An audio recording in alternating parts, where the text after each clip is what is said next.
Abby Rockland, and on behalf of many groups, we want to thank you for choosing to spend the time with us here in community. Please make yourself at home, and we have a number of fantastic volunteers that you've probably encountered. Please feel free to connect and ask questions and figure out where the restrooms are. There's a place to eat down the road. It's on the student center with wonderful food that's sustainable and healthy.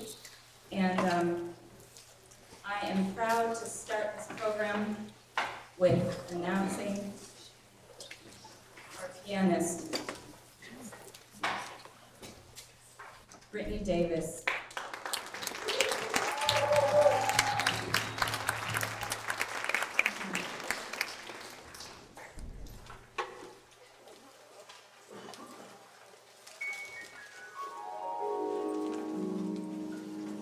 The world is full of many beautiful things. From the sunrise to the birds in the trees that sing. From the moon that lights up the midnight sky to the stars above. But what the world truly needs now is love, sweet love.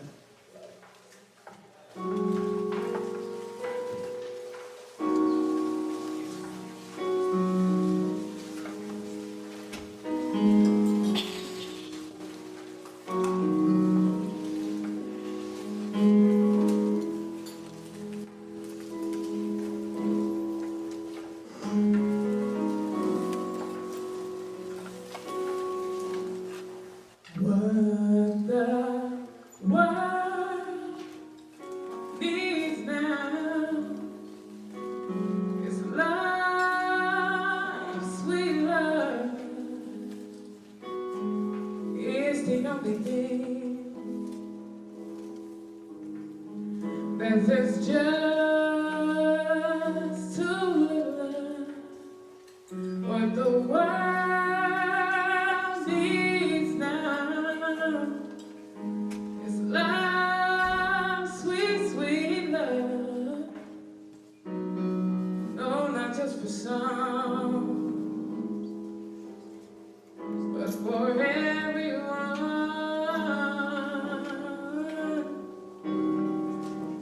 Lord, we don't need another mountain.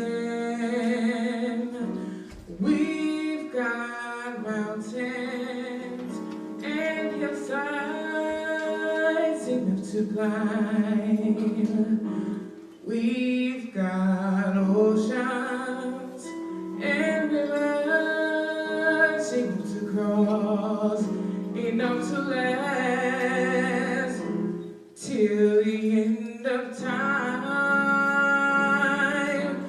What the world needs now is love, sweet love. It's the only thing that there's just too little. What the world needs right now is love, sweet, sweet love. No, not just for some, but for everyone. Lord, we don't need another medal, oh no. We've got cornfields and wheat fields enough to grow.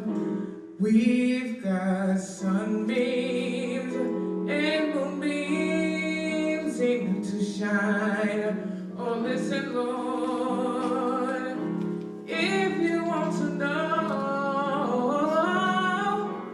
what the world needs now is love, sweet love. It's the only thing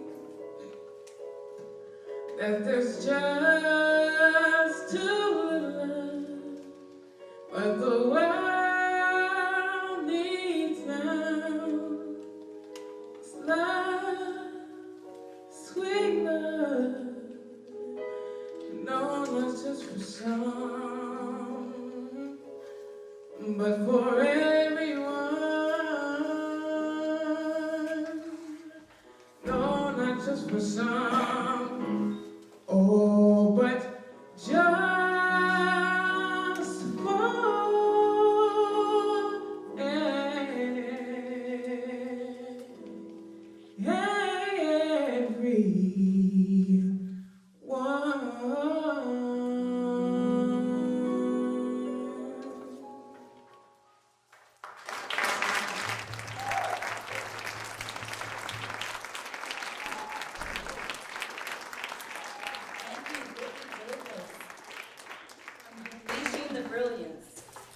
Unleashing the Brilliance is an organization founded by Terrell Dorsey. It provides peer-to-peer mentoring, helping direct youth to empower themselves to unleash their own brilliance. We have a great lineup today, and as we settle in, let's enjoy some break dancing with Soul Breaker Z. We've got Icebreaker Tony, Andre Ruth, and Jimmy Vong Sampon.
come together, we remember the collaborative event last year named Draw the Line.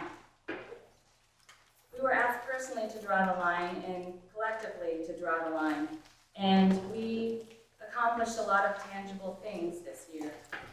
But oftentimes when you draw the line, it can be separate and lonely. In this paradigm shift that's happening now in Seattle and in DC, we're asking how we take the next step to connect our lines together, to connect the dots to make us one. We're not just fighting anymore, we're creating a movement. It's about remembering those things that separate us and those things that we love, and to connect us to each other and to create justice. Let us continue with more brilliance with Jessica Domingo.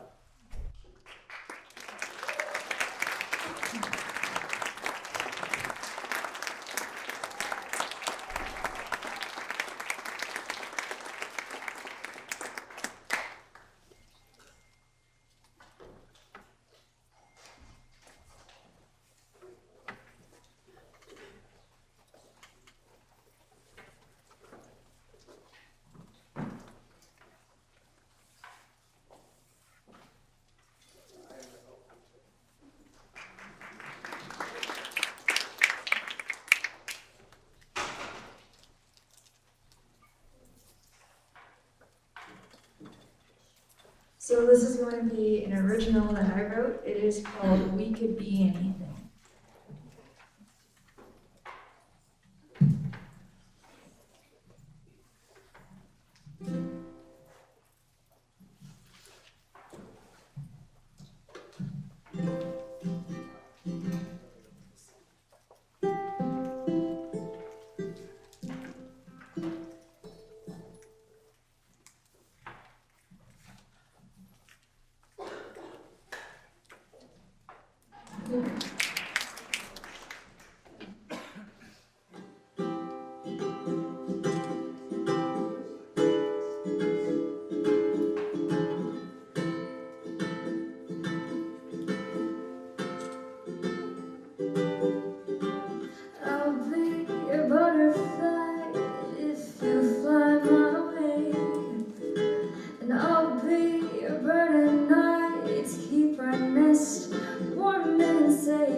Spread your wings on the grassy greens of you, all of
could be anything as long as you're yours.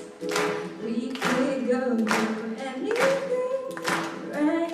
All the storms. We could be anything as long as you could be with me. Oh, we'll just be anything in this world. 'Cause you're mine and I am yours.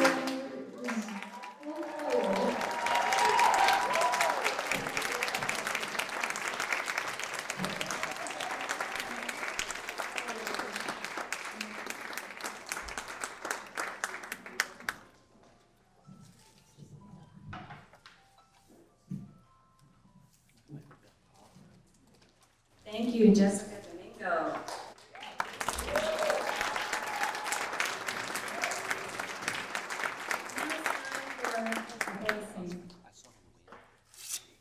To introduce this next speaker, I must let her introduce herself. Because in the understanding of history and the forward-thinking of the future generations, the native people give us this insight.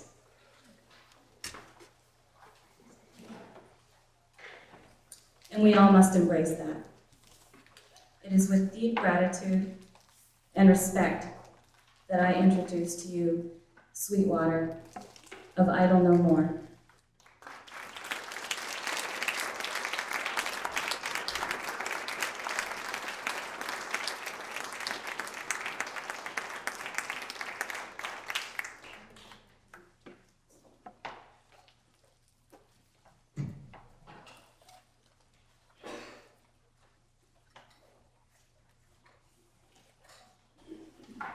Ganachchish di Kian Kawu, Ganachchisha Shagania, Ganachchisha Shuka Yayagi.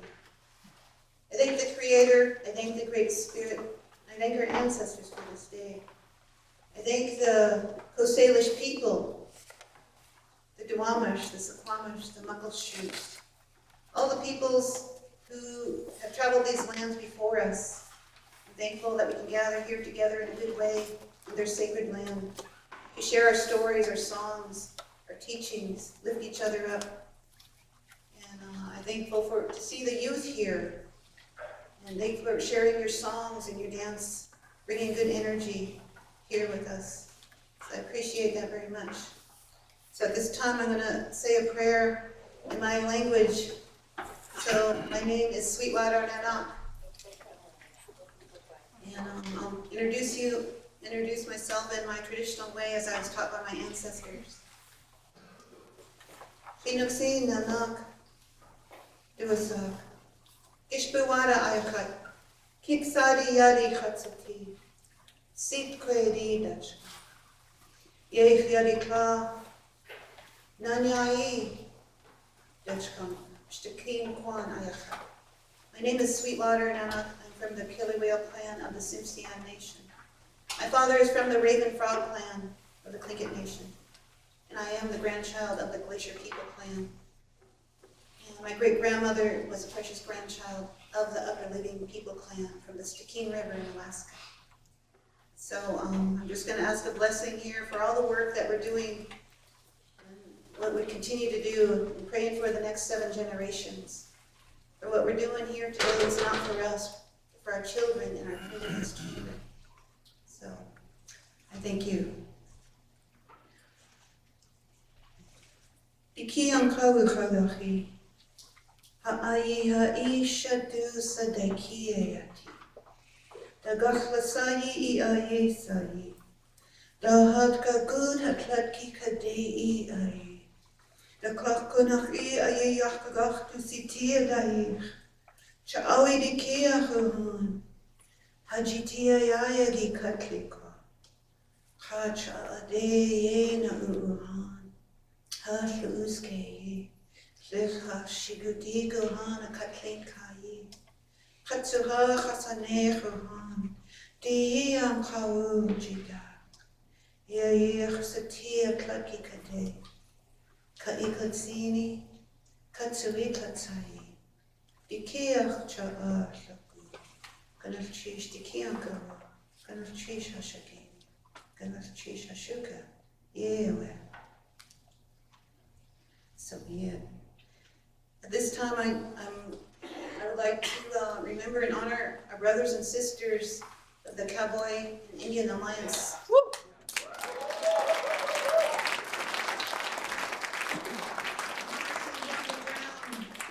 Our grandmothers, our grandfathers, our children, all those who are coming together in DC and doing that work that needs to be done.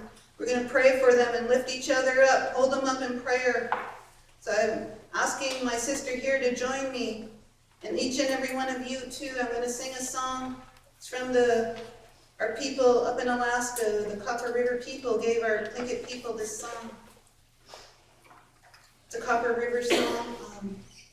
What it is when we travel somewhere into another territory, we go to a potlatch, to ceremonies. We would come by canoe and sing this song. And what it means is there's no mountain too high and no water too wide for us to come visit our loved ones. And what I'm saying is that we all came from somewhere. And we all came here to be here. We agreed to be here, I believe, before we actually had these bodies to do this work. And so I'm thankful. So I'm gonna ask you all to join in and ask you to stand as I sing this song and a prayer song. And you're welcome to join me in however your traditions and beliefs. And pray for our loved ones here. I'm praying for the land. I'm praying for those in power. That we can stop these pipelines, these snakes going through the sacred territories on Turtle Island. My sister here, she's representing the cowboys. I told her I wanted to be a cowboy. She could be the Indian.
So thank you for standing with me in prayer. And I just want to share with you and ask you to join in. I travel on the canoe journey every year, and we have a chant we sing, our clique of people, we hoo-ha, and it's kind of like a song, like a saying to encourage each other. Keep going, don't give up, be strong. So I will say it, and I want you all to join in right after me. We'll do it 3 times, and at the end, you can like yahoo and clap and do whatever you want. Well, practically anything, but all right. Hoo-ha, hoo-ha, hoo-ha, hoo-ha, hoo-ha, hoo-ha, whee.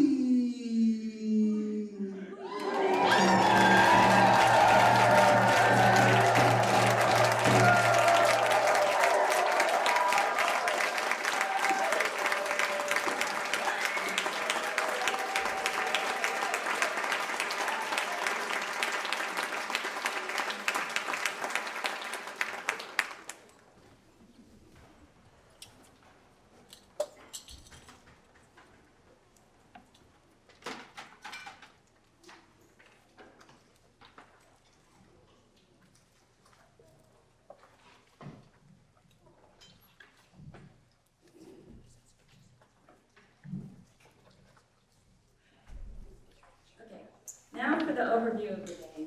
We're going to try to connect some of these dots. So we're inviting 3 groups to give us an example of how they're developing the connecting model for the vision that we have for this year going forward.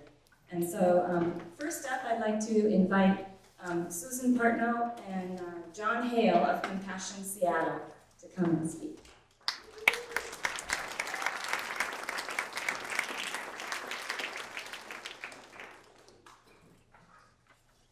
Good afternoon.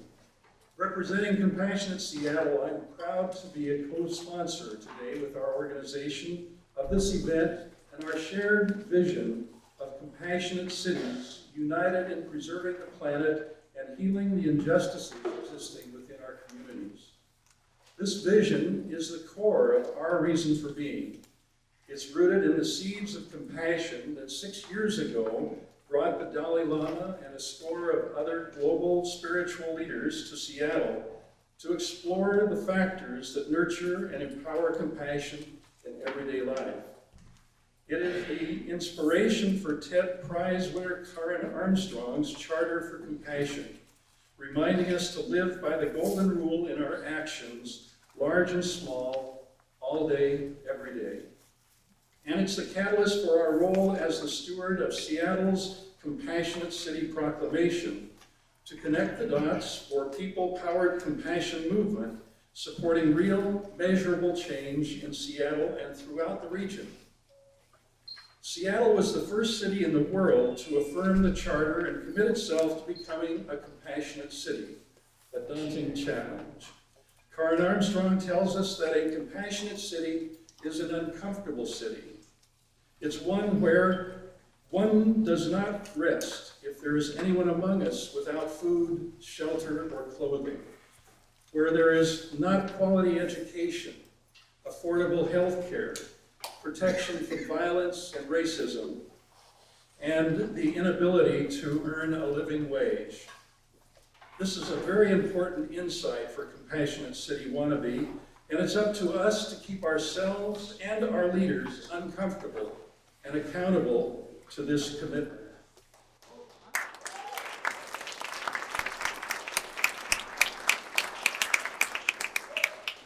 I invite you to join us in our breakout sessions today, which you've already registered for, to explore how we can work together more closely to eliminate specific injustices in our communities. I also encourage us all to take full advantage of the incredible diversity that is here today and connect the dots as widely as we can. Let this be a new beginning for grassroots community engagement and empowerment, characterized by the call to act with compassion and a healing intention in all that we do. My colleague, Susan Partnow, is an inspiring practitioner of this art, as you will recognize in her following comments. Our hearts are open from our young people and from the wonderful blessing from Sweetwater, and yet our blood starts boiling when we think of the injustices. So what we call for all of us to do is to stay very centered and grounded, always coming from that place of love, even when we are feeling the pain and discomfort. So that's really the energy that we at Compassionate Listening hope to bring and remind all of us it's hard work. So as I call in Eric Ross to come from Backbone, let's take that moment while he's coming up here to check in with your own heart right now. And give yourself some compassion. We have to take care of ourselves so that we can then have that care when we connect the dots and connect from one another. Is Eric here? Oh, he's right there. I'm sorry, I was talking while he was coming up, but I didn't see him. I want to compassionately cede the floor to Eric. But just come connect the dots from your heart to their heart, and that will create the magic space where change can happen when we come from love, even when we're with those with whom we disagree. So thank you. Eric from Backbone, it's been awesome to work with them. They really provide brilliant strategies for us. Come on over.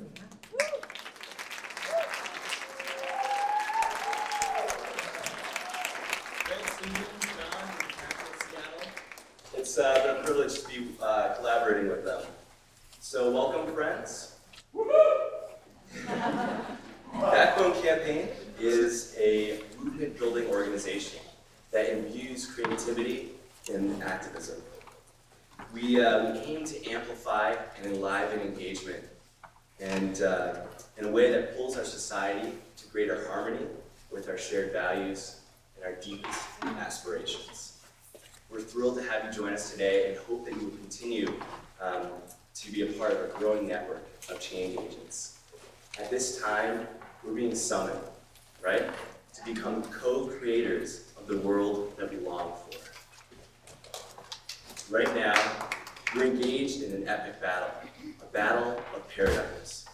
On one side is fear, the illusion of scarcity, and the commodification of all life.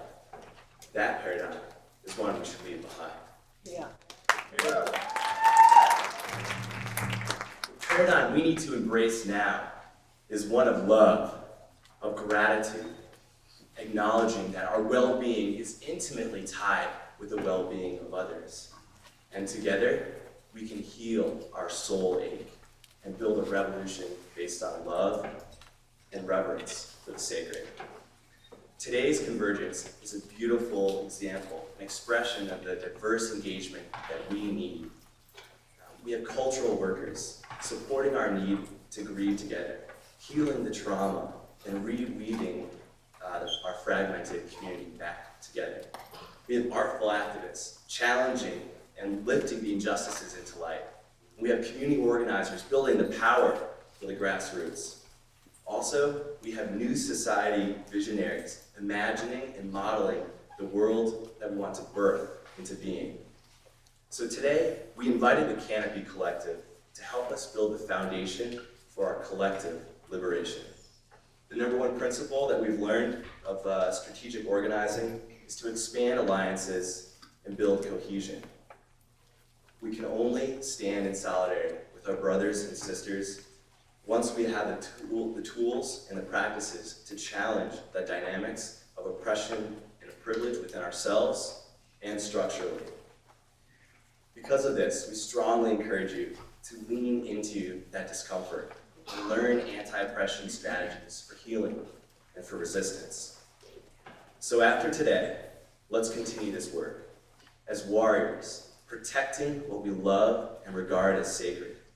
Join us this August on Vashon Island for the 6th annual Localize This Action Camp.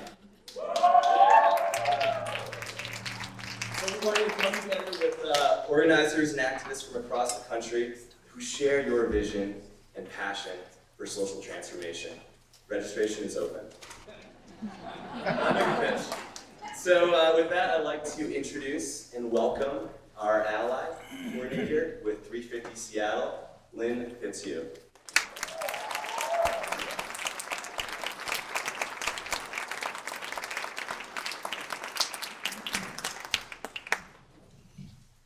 Hi. So back in March, 350 was looking at three things. We were looking at Earth Day, we were looking at a call from National 350 for a day of action on the XL pipeline, and we were looking at an international call for the global climate convergence. We had thought that in May, President Obama would be making a decision on the pipeline. Due to the very good work of many people, that is postponed until after the elections. So instead, today we stand in solidarity with the Protect and Reject action on the National Mall, and also with a group of 100 high school students who are going to be marching on the federal building on Tuesday.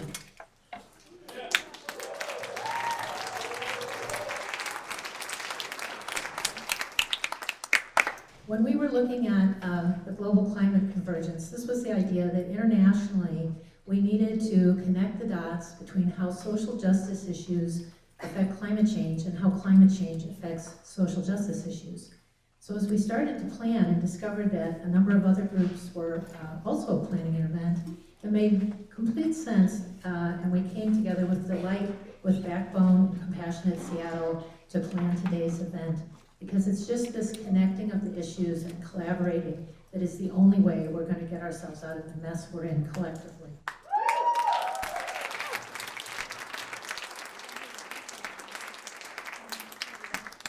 I also want to say special thanks to Lisa Marcus and Eric Ross for holding the vision for this event from the very beginning.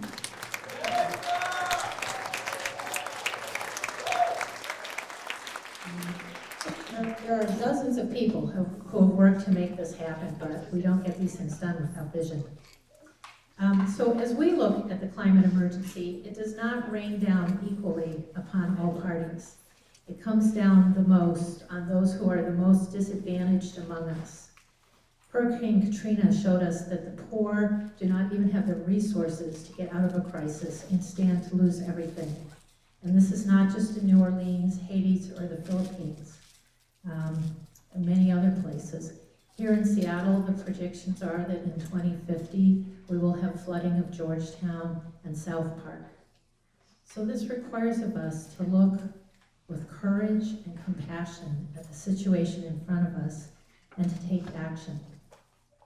It's the same paradigm that has created these social issues, that has created climate change.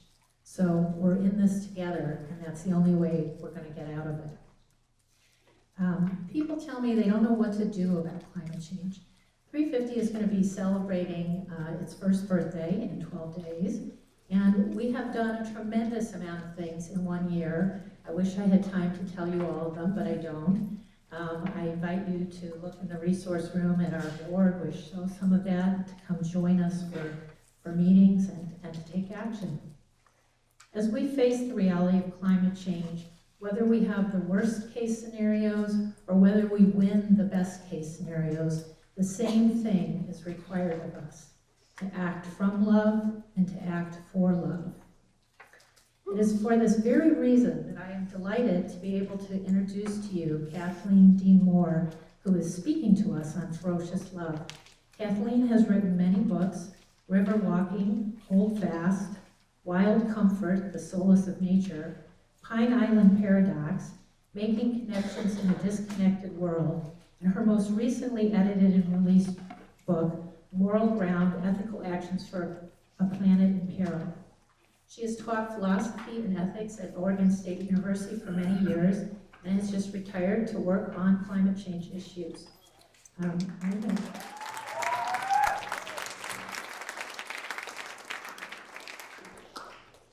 I had only seen the article in Sun magazine, If Your House is on Fire, by her, until I heard her speak in February. And when I heard her speak, I told her afterwards in the bathroom, I didn't recognize your name, but I recognized your mind. And the reason I say that is there is a humor, even about climate change, an insightfulness, and a deep love that is simply a treat. I give you Kathleen Dean.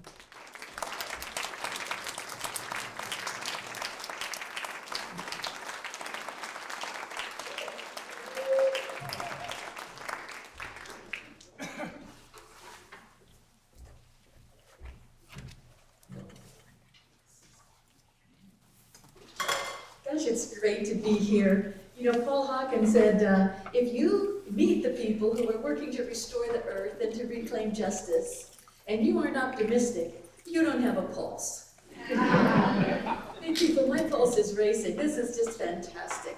You know, there's new polling out from Yale that tells us that we, those who are alarmed about climate change and those who are concerned about it, these parts of America, are down. We're supposed to be feeling down, according to Yale. 85% of us feel afraid, and 81% of us feel sad. 78% of us feel angry. 76% of us are disgusted. But worst of all, 61% of us, according to Yale, feel helpless. I don't think so. That's not what I'm sensing. I think Yale needs to be out here in this room, and they would get a different attitude about where we are in this struggle. We all know where we're standing. We're standing in the hinge decade. You could drive a nail through this decade and all of planetary history would swing in the balance. And we know that on this glorious earth, in this perilous time, we could lose it all, or we could redeem a just and even more beautiful world.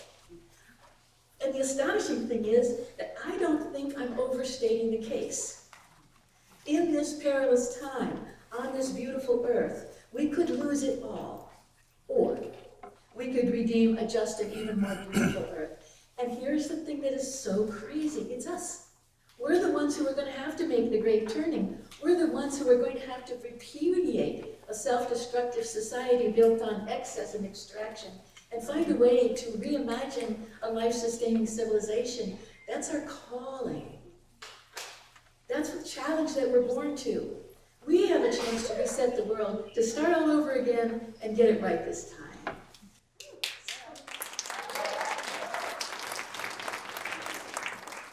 So we ask ourselves, why us? I've heard people say this, why me? Why us? I also would have preferred to have lived in a time before climate change. I would like to live in the time just after modern dentistry and just before atomic weapons. But that's not the choice that is given to us. Why us? I think the answer comes from Clarissa Estes. She said, because we were made for these times. Yes, she wrote, for years we have been learning, practicing, been in training for, and just waiting to meet on this exact plane of engagement. I recognize, she says, a seaworthy vessel when I see one. There have never been more able vessels in the water than there are right now across the world, and they are fully provisioned and able to signal one another as never before in the history of humankind. There will always be times when you feel discouraged. I too have felt despair many times in my life, but I do not keep a chair for it. I will not entertain it. It is not allowed to eat from my plate. I hope you will write this on your wall.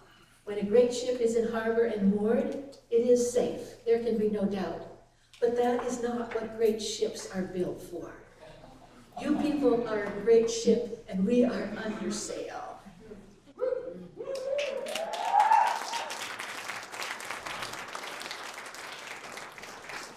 Joanna Macy, the wonderful eco-philosopher, a Buddhist scholar, says, this is the essential adventure of our time. And if we can see ourselves in this larger context, if we can see ourselves as embarking on an adventure, then that will clear our vision and summon our courage. Good. If we can see this as the context of our lives, it clears our vision and summons our courage. I think that's true. So let's talk about clearing our vision first. I'm a philosopher. I like to go straight to the general principles. So let's ask this question. What are the shared convictions? What are the shared principles? What are the shared affirmations that join all of our work? All the people in this room and others too. What do we hold in common? So, number one, let's be clear. Our struggle is a moral struggle. We can agree, can we not? Yes. When we work, this is hilarious that this is sinking and sinking. I hope that this is not symbolic of anything. You are instructed to ignore this. When we work for climate justice and when we work for social justice and economic justice, we're standing on the same moral ground and we're affirming the same moral purpose. It's not just monumentally stupid. It's wrong to wreck the world. It's wrong to wreck the health and hopes of other people. An economic system that forces people to bear the risks of the recklessness of a few powerful profiteers, that system is immoral. And an economic system that forces people to assume the burden of other people's privileges and to pay the real costs of destructive industry in the currency of their health and the prospects of their children, that system is immoral.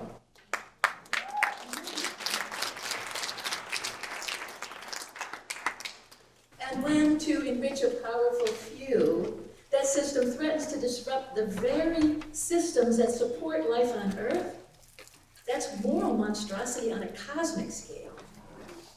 People are bullies. Now, I'm going to get past the name calling, I promise you, I know. But when they're building their private wealth, what they're doing is building it on the backs of those who have no voices to speak in their own defense. That's bullying. And who are these people who can't, or who are these beings who can't speak in their own defense, but who are bearing the brunt of it? They're plants and animals, for God's sake, the bleeding earth. They're future generations who do not have the voice to speak in their own defense. They're marginalized people, people on the geographic margins of the continent and people on the economic margins of the economy. They're newborn babies, they're innocent children.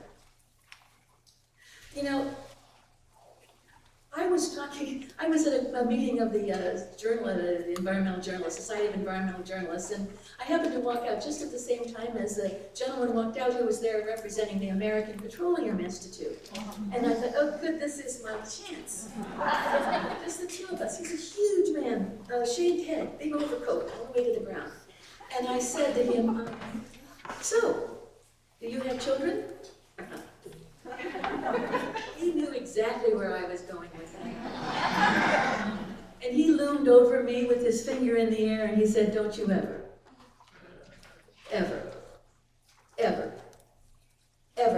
underestimate the power of the fossil fuel industry.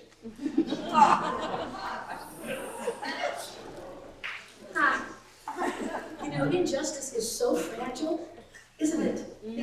These huge assemblies of fragility are just waiting to be crumbled. I just want to note that the bullies from the Northwest are calling out to the bullies from Wyoming and Montana for help. They're saying, help us, these Northwest activists are kicking our butts.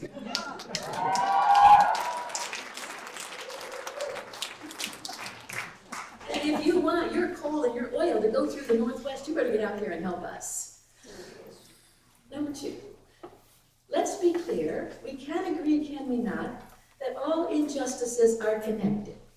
We know this because we're here to connect the dots on this map of dysfunction and injustice. Climate change, toxic neighborhoods, financial recklessness, jobs to spare, concentrated wealth, pointless war, they're all connected to a central social pathology, which I submit is the buying and selling of elections. Yes.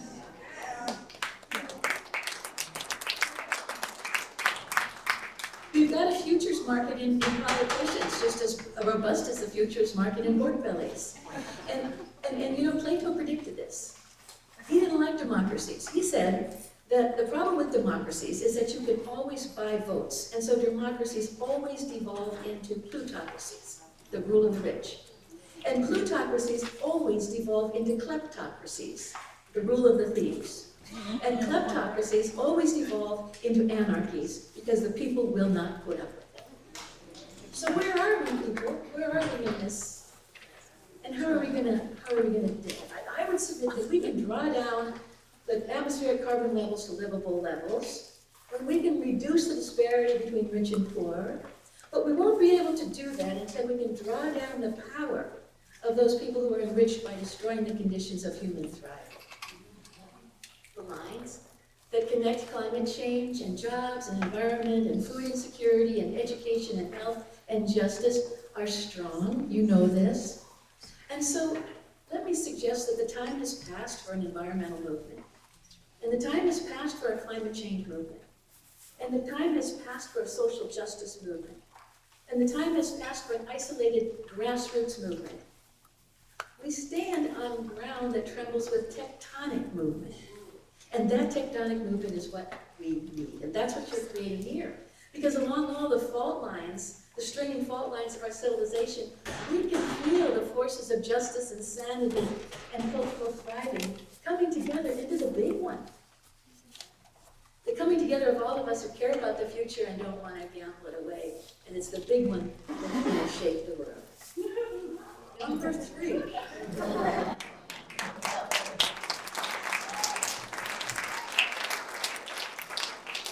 Number 3.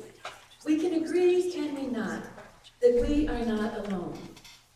We're not alone. All around the world, as you and I send one last email and drop into bed, somebody else on the other side of the world is waking up, putting hope on with their shoes, as Barbara Kingsolver said, and getting to work.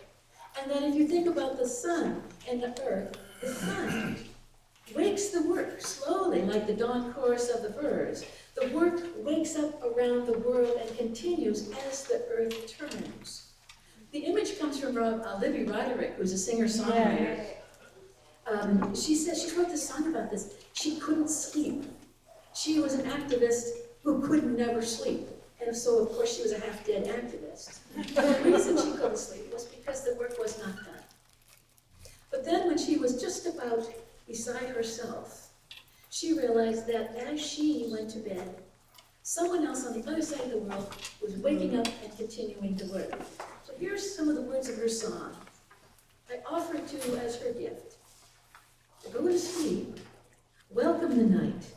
I will be here in the morning light.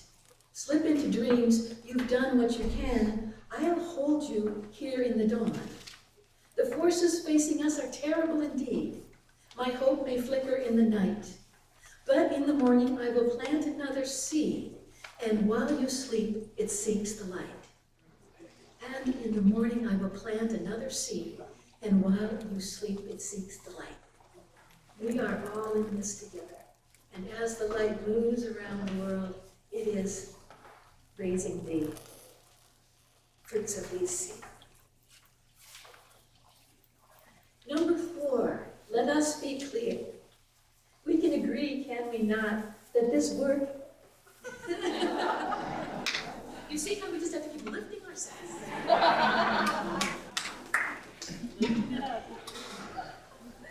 If anybody had any gum, we can stick it in. We can agree, can we not, that this work is the work of ferocious compassion. I want to be clear here, and I also want to be very careful. Our struggle isn't against climate change, is it? Our struggle isn't against injustice, is it? Our struggle actually is against those who make the everyday decisions, the business as usual decisions, the ho-hum another billion-dollar decisions to ransack the earth and to destroy the conditions that support life on earth as we know it. Our struggle is against those who make the strategic decisions that they will destroy everything that stands in their way, even if it's democracy that stands in their way. This is what we're working to stop. You know, people like to say we have met the enemy and he is us. They like to take on the guilt. And I would say that this is the greatest triumph of big oil, that they've been able, even as they externalize their costs into the atmosphere, even as they externalize their costs into the river, they have been able to externalize their shame onto us.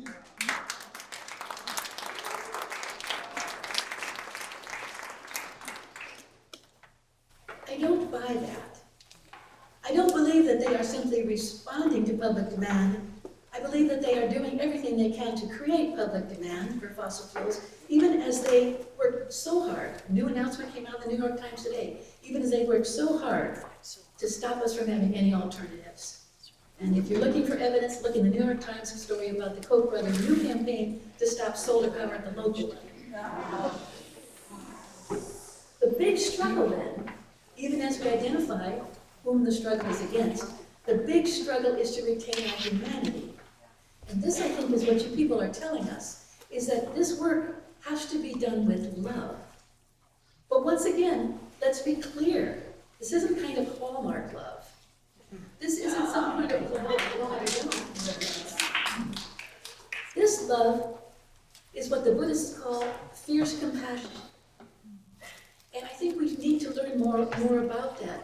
But I say I love the earth, and I say I love its creatures. I say I love children. I say I love justice. But I can't claim to love any of those if I don't protect what creates them. So what we're calling for, I think, in this struggle, even as we work so hard to change behaviors, even as we work so hard to maintain our humanity, what we're calling for is a fierce, ferocious, and creative compassion, the absolute determination that what we love won't be allowed to pass away. I'm talking about a sacred trust, not Valentine's. I'm talking about a sacred trust.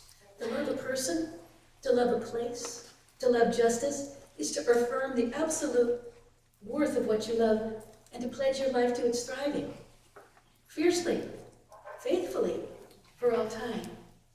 So the question each of us needs to ask ourselves is, what do I love too much to lose? What do I love too much to lose? The answer to that question will tell you what the work is that needs to be done. So, number 5. How am I doing here? Not very well. How many? Oh, I can do this. Number 5, let's be clear. We can agree on this, can we not? That hope is not necessarily, our hope is not necessarily that we can save the world, but that we can do what's right. And I think we need a fundamental shift in that so that we aren't dragged down by despair. Here's the question. Kingsnorth says it this way. He says, what do you do when you accept that all these changes are coming? Things that you value are going to be lost. Things that make you unhappy are going to happen.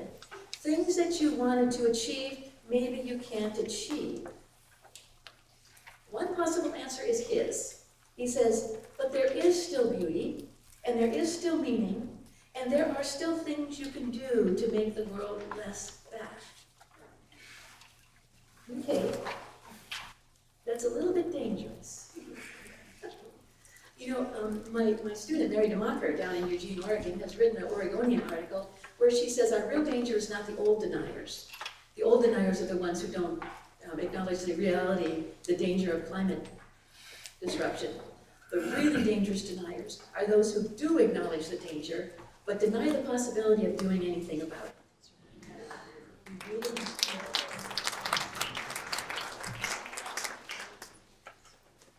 So this involves us in this really quite a terrible dilemma, but it's a false dilemma. On the one hand, we have the moral abdication caused by blind hope. You know, everything's going to be fine, there's nothing I can do about it, so I don't have to do anything. And on the other hand, everything's going to be terrible, there's nothing I can do, so I don't have to do anything. Either way, blind hope, blinding despair, what you end up with is moral abdication, you don't do anything. But you see the fallacy. Because between these two alternatives is this broad moral ground that we can call integrity. A matching between what we believe is right and what we do. So we're called to live gratefully because life is a gift. Not because we can save the world, maybe we can't. We're called to live reverently because the world is sacred. We're called to live simply because we don't believe in taking more than our fair share. We're called to act lovingly because we love this world. And this means a tireless, maybe tragic defense of what we love against those who would wreck them. And so we reclaim our values as acts of resistance. And we make our lives into works of art that embody our deepest values. That, I believe, is our response to despair. So my friends and I, 3 women, were out in the woods. We had gone there quite intentionally to work with our sorrow, to try to figure out how we go on in a world filled with so much sorrow.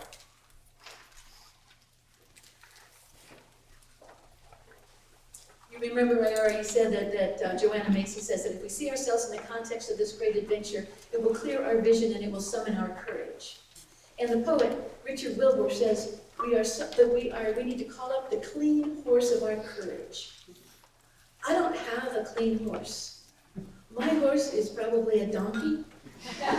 It is not clean, it is dusty, it is tired, but it is stubborn.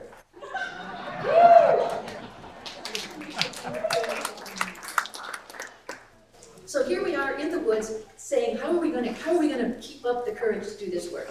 Well, the first thing, of course, we did as we tried to summon our courage was to cry.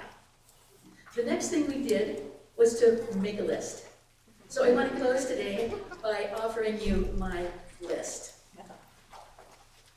We will have faith in the power of small good deeds. We will pray in gratitude, not in supplication. We will not say, dear God, give me strength. We will pray, thank you, God, for the strength you have given me.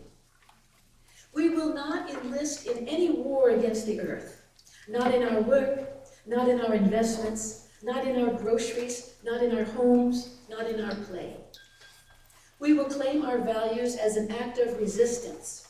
What diminishes or dishonors them will find no place in our lives. We will stand as solid as rocks in a river, knowing that the stronger and faster the current, the more difference a single stone can make. We will make a moral decision to be hopeful. We will bear witness in every way we know how, on every sidewalk and every page, to the glories of this world and the sins against it. By the river, under the great trees, we will reclaim the sources of our comfort and strength. We will understand that we are the sons and the daughters of the earth, pulled from her spinning surface. And so we will take on the duties of the moon. We will not look away. The shadow of the earth will pass over our faces, but it will not erase us. At the edge of that moving shadow, our faces, our characters, will be most clearly seen. We will reflect the light that comes to us from the darkest spaces of the night. This is what we were born to do. This is the work that we begin now to do together. Thank you.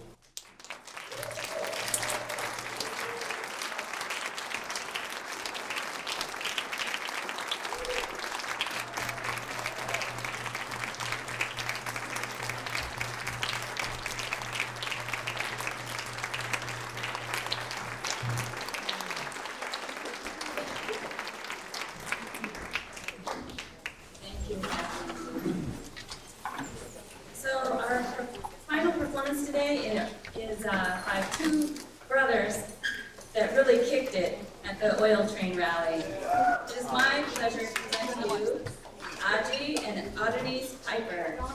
Adonis.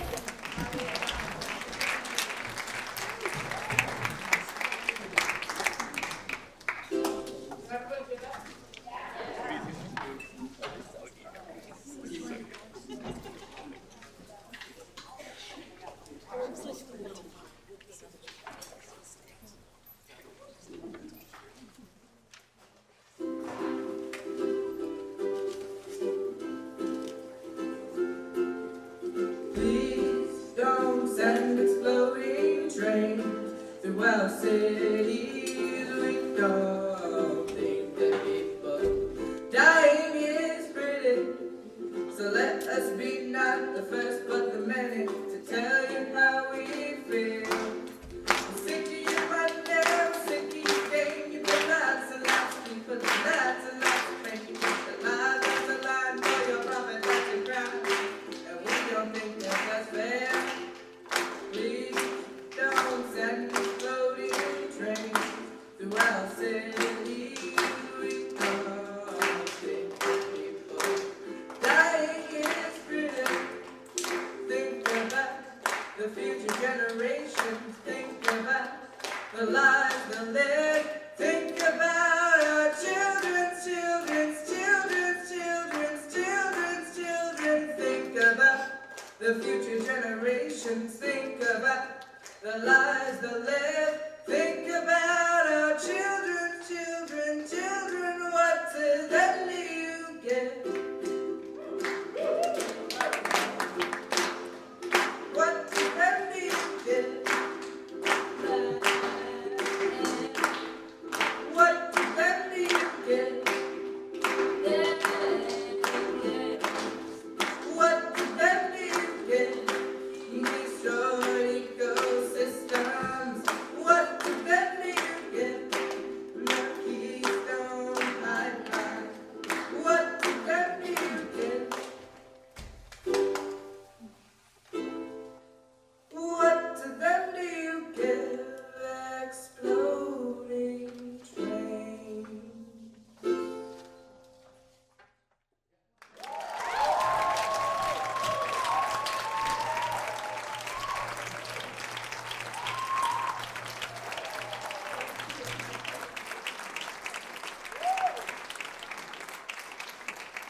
workshops. We'll be running those just a few minutes longer. And we'll have workshops going till about 3:45, I believe. And at 4, we're going to start the conversation cafes. You'll learn more about that. Just get ready to move to the places because we got a lot of work to do. So I really encourage you to stay for the, at 5 o'clock we're going to get together and do something magical together. It's going to fuel your year and really solidify the connection. So as you go to your workshop, go in peace and enjoy. Meet new people, become vulnerable,